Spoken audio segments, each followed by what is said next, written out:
Hi everyone, this is Vicki, and I just wanted to share a few more of these tri-folded envelopes that I did. These are the ones that I made to begin with. This is the first one, and then the second one,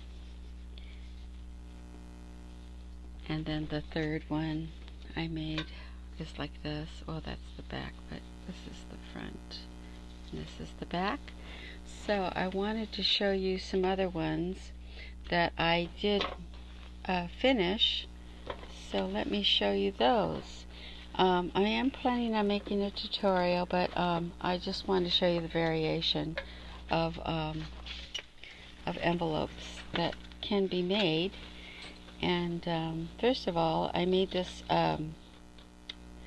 travel one, which I really like. This paper is from Hobby Lobby, and it comes in a roll over by the scrapbooking area. And so it's long enough for my envelope to make this. And I did do the front with a little stitching, and I did do the, this is the wallpaper that I have. You can see the texture and the thickness of this that I really love, of that wallpaper.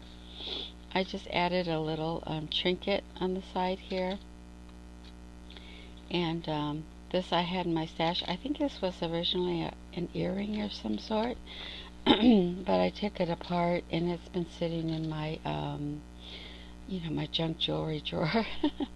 So anyway, I had an old button. I have a bunch of old buttons, but this one I thought looked nice with this. The other one that I thought maybe would look nice is this one here, because it brings out the contrast and the darkness. And I did do some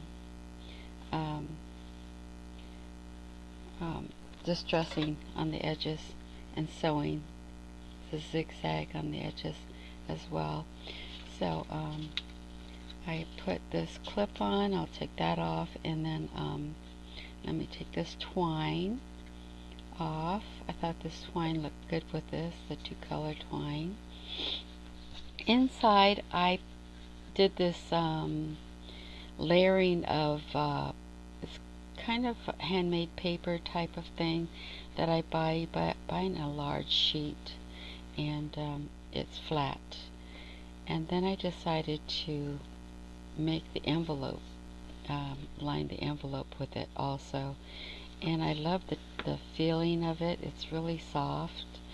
And so I just lined it and distressed it, and just stuck a few stamp things in that I had on my table.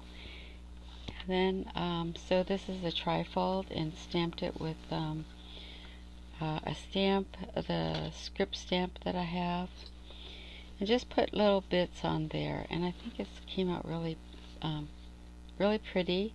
It's just very plain, but I think I'll put some stamps in there, or old postcards from my travels, and just to keep it as a keepsake.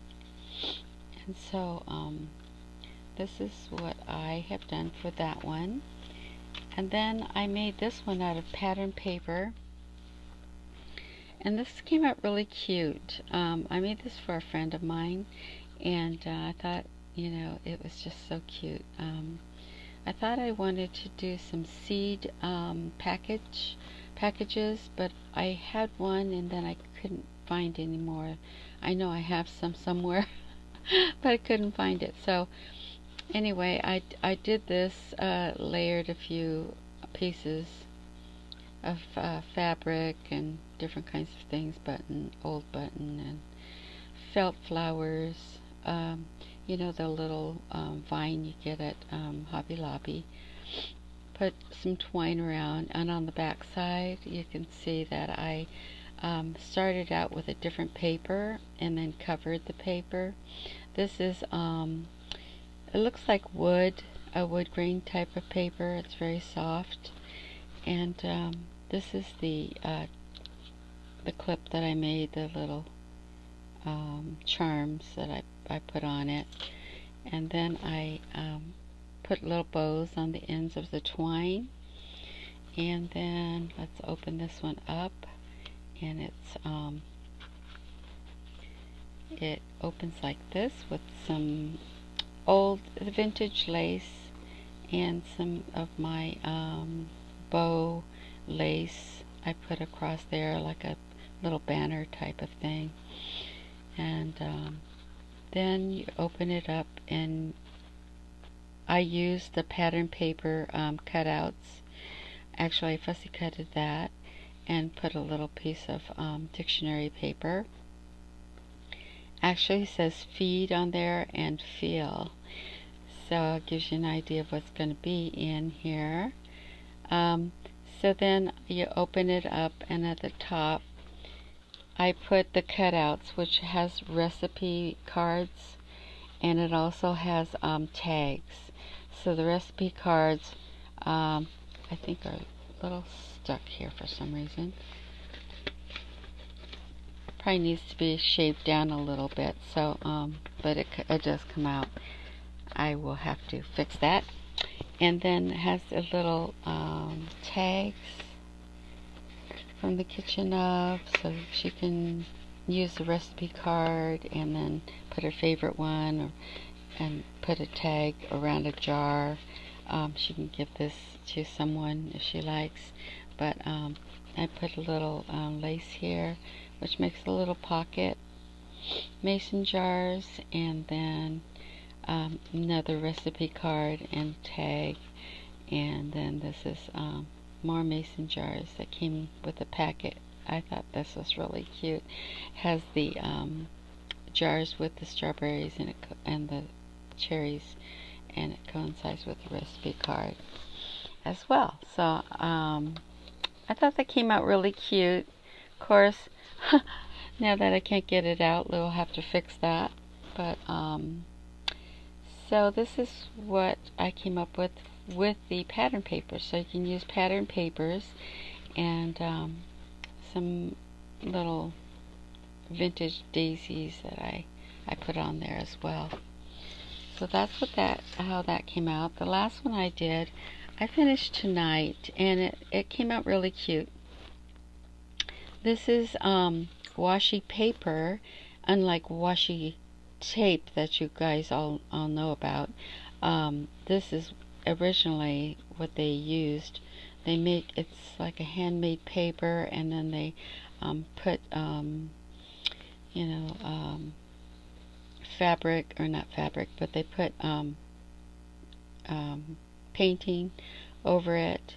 I don't know exactly how they make this, but it's fairly an old tradition that how they make this. And then I have some of these other papers because I used to make Japanese greeting cards, and so I have a lot of it's not really ephemera, but it's just different kinds of papers and washi papers as well, and a lot of textured kind of materials that I use. So I just collaged it like this, and then on the side I had a button here that looks kind of like a made out of like a basket type of thing, and I thought it looked cute with this. I used raffia as a closure, so it unravels. I have a little charm I made out of raffia. This is actually a Japanese coin. This is some fish that goes kind of with the blue. I thought the blue and the tan looked nice together. A little bead, which I have in my stash, all these things, because as I said, I made Japanese three-dimensional greeting cards in the past. I used to sell them. And then I put this on a clip, and you open this up, and then I did back it with the paper, the handmade paper.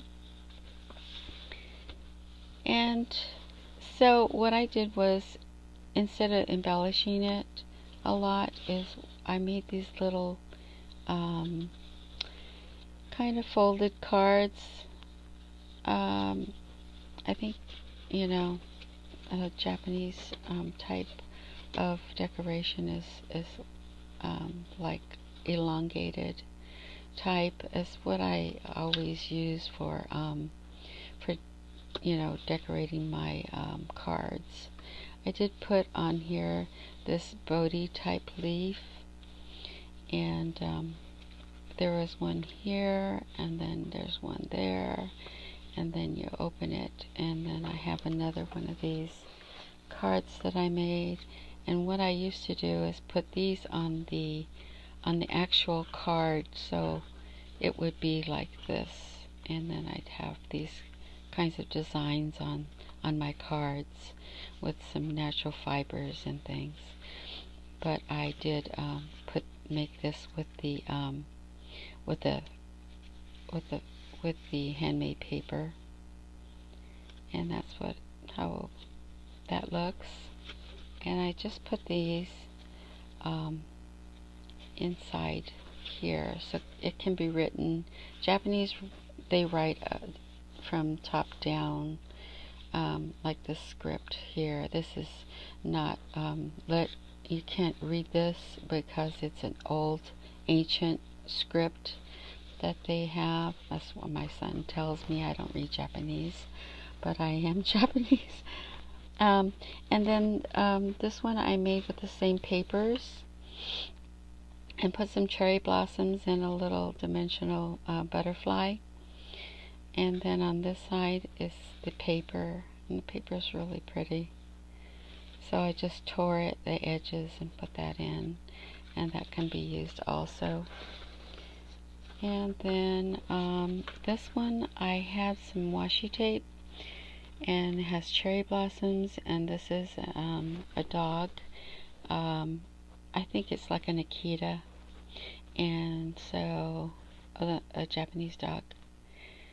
So I made a little tag also with this, and it's just paper wrapped, and that's with the raffia. And that is it. Those are the ones I made, and so be looking for the tutorial and the next things that I do. I probably will make a lot more of these because I think these are so nice to give as gifts. They can put stamps if they collect stamps or coins, or the cherished little postcards they've from travels, or that's what I intend to do anyway. Different kinds of things like that is what I would like to put them and in here. And I would maybe make a not a journal, but some type of thing to put in a container for these, and put them all together. So that's what I made, and I wanted to share it with you guys, and I will talk to you soon. I have another video to do of I went to the vintage market, and I have lots of goodies, so I want to share that with you guys too. So I'll talk to you later. Bye bye.